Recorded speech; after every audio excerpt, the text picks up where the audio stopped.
Do you ever go out for burritos and wonder where they get those good onions that are in there? They're pickled, they're sweet. You can make them at home. It costs almost nothing to make them. Don't buy them in the store, you're wasting money. So let's go ahead and check out how to make this. Cut the tops and bottoms off one white onion, cut it in half, quarters, and then thin slices. Let's make this luxurious for Uncle Roger because he's the king of shallots.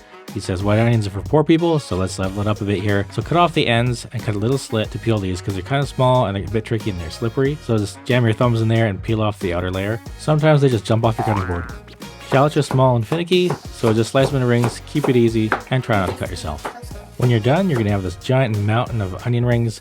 So go ahead and toss them around and just kind of poke your fingers through them to separate them. That way all the juices and everything can just soak in better. For liquids, you want equal parts of white vinegar and water. We're using 3 cups of each today.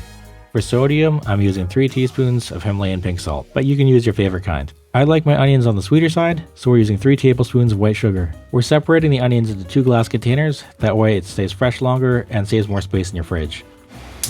Now that you're all prepped, the cooking part couldn't be any easier. Just get your pot, put it on the stove on high, bring it to a light boil, and whisk it together until the sugar and the salt is all dissolved. Himalayan salt sometimes takes a little longer. If you're a kid, get your parents to do this part. Very carefully pour the liquid over all the onions, poke it down with a whisk to make sure they're all submerged, and if they're not, just top it up with a bit of boiling water. So before I go digging in those onions, make sure they sit there for at least an hour and cool down, and the onions will turn kind of pink.